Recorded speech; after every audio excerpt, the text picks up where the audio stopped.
Well, I suppose the first, um, let's say if I was going to oppose that statement, I would say, well, perhaps it's a propagandistic, uh, uh, what would you call it, conspiracy to blame what's happening in Europe on Islamic immigrants. I guess part of the problem is that, at least as far as I can tell, the news has become sufficiently unreliable because it's so polarized that we can't really tell what's going on. I mean, I think the reason that Europe is clamping down on speech critical of Islam is partly the same reason that the entire Western world is clamping down on speech that's critical of anything that is associated with group identity, which is pretty much any set of ideas that unites people. And it's a consequence of the collective decision that we've made that egalitarianism and conflict avoidance constitute the two highest virtues, and they trump everything else, including free speech. Now, why that's happened is a very, very difficult thing to say. I mean, I suspect to some degree that it's a consequence of women becoming involved in the political system, which is something that we've never experienced before. And women are more agreeable by nature than men, and agreeable people are compassionate towards those they see as suffering, and that seems to include any minority, especially when you combine that with a kind of neo-Marxist doctrine that claims that anyone who has an advantage swiped it. And I think in the Islamic situation you get a real conflict there, because it's obviously the case that many Islamic practices are not commensurate with postmodern neo-Marxist feminism, let's say, but they seem to get a free pass. And I guess that's because the idea that all cultures are equal trumps the requirement for human rights for women. And maybe the other thing that's even darker is that there's a fair bit of revolutionary fervor in the more radical end of the left political spectrum, and that radical fervor is devoted towards tearing down the patriarchy, and of course that's basically Western civilization. And so because Islam isn't part of Western civilization, then it can be seen as an ally in that attempt. That's what it looks like to me. I also think, that ignorance and all of that contribute. It isn't obvious that people who are afraid of such things as Islamophobia really understand anything about Islam. I wouldn't say I understand anything about Islam, even though I've read a fair bit about it. It's very difficult to put yourself inside a different belief system.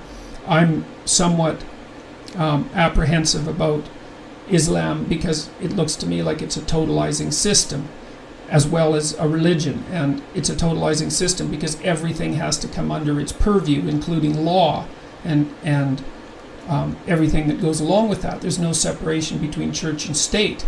And so I don't see how that's commensurate with a Western mode of existence. And I don't think people want to have that conversation because they want to say, well, no, everyone, diverse as they are and important as that diversity is, apparently such that everyone has to be represented equally, the diversity isn't really of anything, about anything fundamental, and we can all get along without a problem. And I'm afraid that that's extraordinarily naive. And then I suppose there's also an element of something like Western guilt, I guess, perhaps, for what has been described as our imperialist past. There's been a very long-term assault on the, what would you call, on the morality of the West. We're often viewed as the rapers and pillagers of the world, and that sort of goes along with the environmentalist ethos. And so I think we do have a fair bit of guilt about that, whether it's warranted or not. I mean, history is a bloody nightmare, and it doesn't matter where you look. And I would say at least the West has brought advantages along with its disadvantages.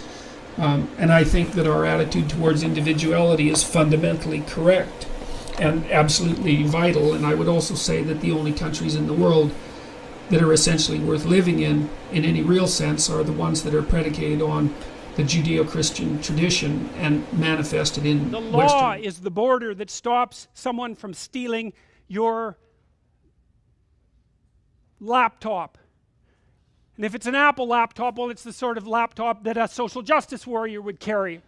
And then the social justice warrior is going to be very irritated if you happen to purloin their laptop. And then you might point out to them, you know, it's a border that protects you from having that thing taken. And they say, well, the border should be open. It's okay, man, no problem. You hand over that laptop right now. And everything else you own too. If you don't like borders, and you can get rid of the damn walls in your house, and you don't need doors on your bedroom either. And we can keep an eye on you whenever we want. And so much for borders. One of the things that really differs between liberals and conservatives, between the left and the right, is the right likes tight borders between things. It's part of being conscientious at every level, conceptually, sexually, familially, provincially, nationally. The right says, look, let's keep the borders between things pretty distinct. And the left says, yeah, maybe not, because some of those borders are in the wrong place, and a little bit more free flow of information wouldn't be a bad thing. And the thing is, they're right, but so are the conservatives, and that's why you have to talk. It's like, well, we've got some borders. That's a good thing.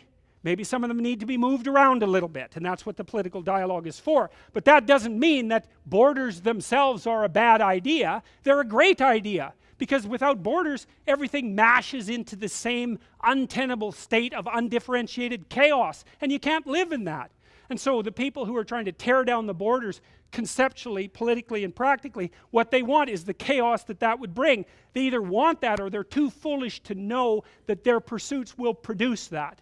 So let's be a little bit clear that if you stand up and say, yeah, borders, they're okay. They've got their problems, but they're okay. That doesn't make you a bigot beyond redemption. It just makes you someone with some sense. And it's actually okay to be someone with some sense.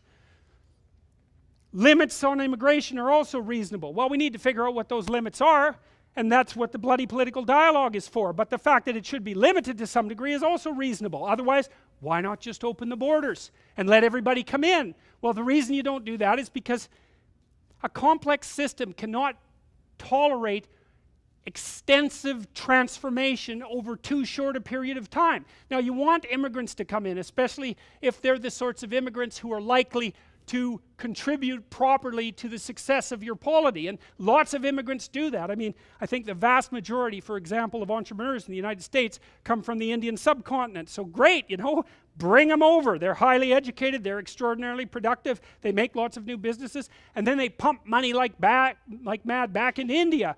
Good deal. But that doesn't mean that we have our arms are open to everyone immigration policy, because it's complete rubbish. All that means is you're not thinking about it.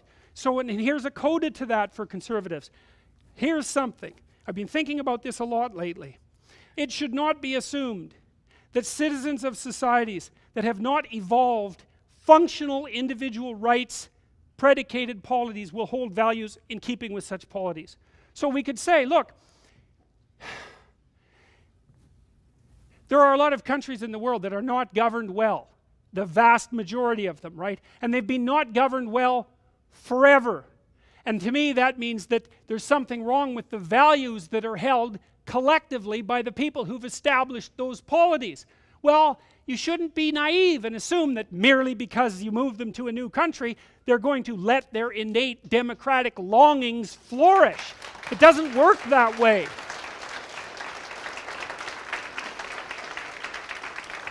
So if you stand up and say, look, you know, let's be a little cautious. Let's make sure that we don't transform our society so rapidly that we lose what we have. Let's be careful about that. That doesn't mean that you're a morally reprehensible demon. It just means that you're conservative, and it's a reasonable position to hold. So there's no sense in apologizing for it. Now, that doesn't mean you get to, like, hide your bigotry under a mask of moral virtue, you know. The discrimination issue is quite clear as far as I'm concerned, so that's associated with bigotry. If you have two people who are applying for a job, you should pick the one that's most qualified and not pay any attention to any of the other attributes of the person that have nothing to do with the job. Okay. Right.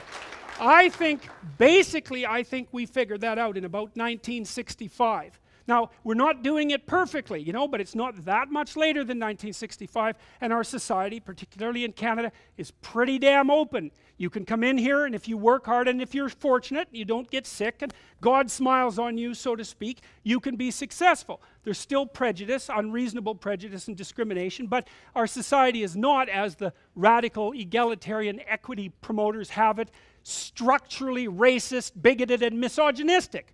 No. Not only that, just so you know, there was a recent review published, and I mean recent, 2017, looking at that damn literature on unconscious bias. And I knew the literature to begin with. There is no evidence that unconscious bias can be measured properly, not reliably. There's also no evidence whatsoever that if you do measure it, and you can't very well, that it does any better job of predicting actual, say, bias and prejudice than just tests of attitude. So the notion that our culture is somehow structurally misogynistic and racist, and the reason for that is because of the unconscious bias of the monsters who are running it is well, maybe it's not wrong, but I can tell you one thing about it. It is not a scientifically justifiable proposition, and that's what it's being passed off as. And I place that firmly at the feet of the social psychologists, which social psychology happens to be a fairly corrupt discipline, by the way, and the people who invented the implicit association test, which measures unconscious bias, because they have not come out publicly to the degree that they should have and said, our test, which was for experimental purposes, is being misused politically. You know, your damn judges now, because of federal fiat, have to undergo mandatory unconscious bias retraining before they can sit on the bench.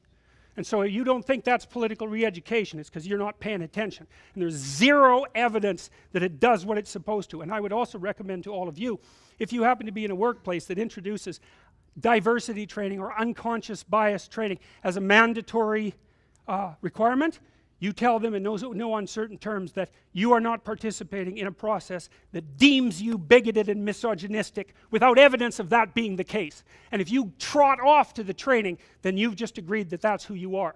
And believe me, once you've agreed to that, man, you'll be agreeing to a bunch of things you don't want to agree soon afterwards. So it's time just to put a stop